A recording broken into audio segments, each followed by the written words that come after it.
यही हकीकत है, यही झारखंड का हकीकत है। लोग 32 की बात करते हैं, 33 बहाली होती है, 32 बाहर के आ जाते हैं। यही 1932 का खतियान वर्तमान सरकार के लिए, वर्तमान सरकार के लोगों के लिए और स्थानीयता पर राजनीति लोगों करने के लिए यही डिफिनेशन हो गया स्थानीयता का। तो सरकार इन विषयों को देखे, पहले तो नियुक्ति रद्द करे, फिर देखे कि किनकी गलती की वजह से ऐसा है, उन्हें चिन्हित करे और उन पर कार्रवाई सुनिश्चित करे। जांच में देखे कि क्यों रोस्टर क्लियर नहीं हुआ, क्यों SC ST OBC को आरक्षण नहीं मिला। अगर SC ST OBC को आरक्षण मिला रहता तो कम से कम 50% पद जो आरक्षित है, जिसमें झारखंड के ही लोगों का होना है, उतने लोगों को तो कम से कम बहाली होती है। 33 में 32 अगर बाहर का है तो कहाँ चला गया स्थानीय नीतीश सरकार का। तो इसलिए इन सारे विषयों को सरकार के जुडिक्शन का है, सरकार देखे, जांच करे और सबसे पहले तो इसको रद्द करे। नमस्कार, जोहार। आज हमारे साथ गोमिया के पूर्व विधायक डॉक्टर लंबोदर महतो जी हैं। आज जानेंगे, डॉक्टर इनके नाम पे और पढ़े लिखे शिक्षित है, BPSC एग्जाम निकाले, नौकरी कर रहे थे, उसके बाद राजनीति में आए और अभी चर्चा इसलिए कर रहे हैं क्योंकि इन्होंने भी पढ़ाई लिखाई कर एक अच्छा मुकाम अपने क्षेत्र में, अपने राज्य में हासिल किए, उसके बाद राजनीति में आए। लेकिन अभी वर्तमान में जिस तरह के देख रहे हैं कि रांची यूनिवर्सिटी जो पूरे झारखंड के सबसे प्रचलित और सबसे बड़ा यूनिवर्सिटी में एक माना जाता है, रांची यूनिवर्सिटी, वहां पर असिस्टेंट प्रोफेसर की बहाली होती है।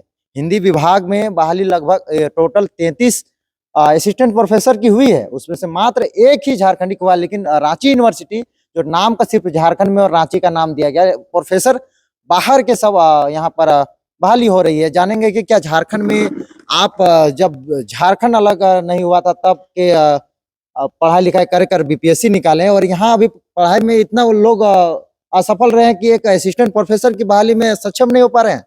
जोहार। देखिए, अगर हम लोग बात करें तो सारा जो है ना, जो वर्तमान सरकार है उसकी नाकामी है।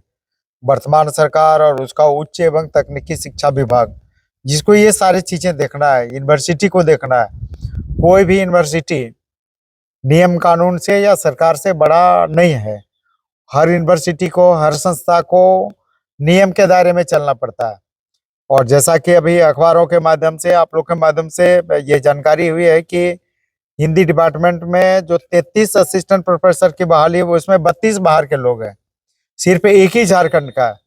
ये इसका मतलब बहुत ही साफ साफ है कि रांची यूनिवर्सिटी और संबंधित विभाग ने रोस्टर क्लियर नहीं कराया।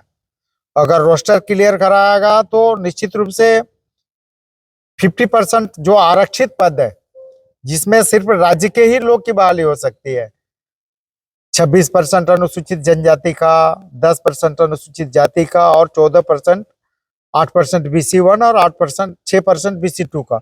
ये 50% पद है। इसका मतलब है कि रोस्टर क्लियर नहीं कराया गया, आरक्षण नियम का बिल्कुल ही नहीं पालन कराया गया। अगर आरक्षण नियम का पालन होता तो कम से कम 50% पद जो आरक्षित पद है, जिसमें झारखंड के ही लोगों की बहाली होती है, ये बिल्कुल ही नहीं किया गया। तो ये नियम की अनदेखी की गई है।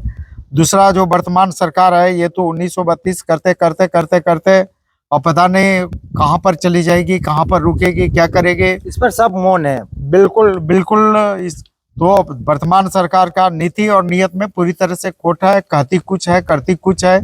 और यही कारण है, आप देखें ना, 33 में 32 बाहर के चले जाते हैं।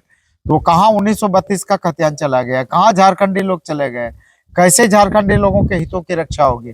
इसलिए सरकार इसको तुरंत संज्ञान में ले, उच्च स्तरीय जांच कराए और देखे कि क्यों रोस्टर क्लियरेंस क्यों नहीं हुआ, क्यों SC ST OBC को जो आरक्षण मिलना था वो नहीं मिला, और तुरंत जांच करके सबसे पहले तो इसको रद्द कराए। इसको रद्द कराए, बिल्कुल बिल्कुल रद्द कराए, जांच कराए। और जांच कराने के बाद जो 50% आरक्षित पद है SC ST OBC का, निश्चित रूप से उसको आरक्षित देने का काम करे।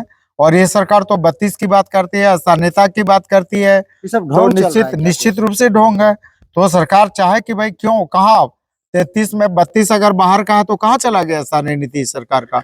तो इसलिए इन सारे विषयों को सरकार के जुडिक्शन का है, सरकार देखे, जांच करे और सबसे पहले तो इसको रद्द करे। रद्द करके जांच करे और जांच में देखे कि क्यों रोस्टर क्लियर नहीं हुआ, क्यों SC ST OBC को आरक्षण नहीं मिला। अगर SC ST OBC को आरक्षण मिला रहता तो कम से कम 50% पद जो आरक्षित है, जिसमें झारखंड के ही लोगों का होना है, उतने लोगों को तो कम से कम बहाली होती है। तो सरकार इन विषयों को देखे, पहले तो नियुक्ति रद्द करे, फिर देखे कि किन की गलती की वजह से ऐसा है, उन्हें चिन्हित करे और उन पर कार्रवाई सुनिश्चित करे। तो सिर्फ भाषणों में स्थानीयता, लोकल, खतियानी, क्षेत्रीय की बात होती है, जब कागजी तौर पर होती है तो वहां पर क्यों नहीं दिखता है? लोग मौन भी रहते हैं। जो लोग इस पर अपना मुखर चेहरा बनाए और अपने राज्य में प्रतिनिधित्व करने का किन्हीं किन्हीं क्षेत्रों में मौका मिला है, उन लोग भी मौन है। देखिए, इस मामले में ये मामला तो कोई नई मामला नहीं है, अखबारों में आया, सारे जगह हर के संज्ञान में है। लेकिन स्थानीयता पर राजनीति करने वाले लोग, स्थानीयता की बात करने वाली सरकार, सरकार में शामिल दल, सरकार में शामिल लोग, सरकार में शामिल नेता सब पूरी तरह से मौन है। किसी के मुंह से एक शब्द आवाज तक नहीं निकला। फेसबुक में 2-4 लोग लिखते हैं। बिल्कुल फेसबुक में लिखते हैं, लेकिन सरकार को आगे बढ़ के संज्ञान लेना चाहिए। सरकार का जो विभाग है, जो विश्वविद्यालय है, जो देखने वाले एजेंसीज हैं, ये सारे मौन है, जिनको देखना चाहिए। ये तो सारे हाईलाइटेड मामला है। इस हाईलाइटेड मामले पर निश्चित रूप से इसको अभी भी कुछ बिगड़ा नहीं है। सरकार इसको संज्ञान में ले, उच्च स्तरीय जांच कराए, दोषियों को चिन्हित करके कार्रवाई करे और झारखंड के लोगों को हक अधिकार दिलाने का काम करे। और उनका जो आरक्षण है, SC ST OBC का जो 50% आरक्षण है, जो वर्तमान में लागू है, कम से कम उसको तो दिलाने का काम करे, ताकि कम से कम 50% लोग यहाँ के आ जाए। और ये तो सरकार 32 की बात करती है, तो 32 खतियान के आधार पर स्थानीय नीति लागू करे और उनका हक अधिकार यहाँ के लोगों को देने का काम करे। खाली भाषण देने और अखबार मीडिया में बात करने से नहीं होता। ये तो सरकार हमेशा ये बात करती है, लेकिन दिख कहाँ रहा है जमीन पर? दिख यही रहा है कि 33 की बहाली होती है, 32 बाहर के चले जाते हैं। यही तो सच्चाई है।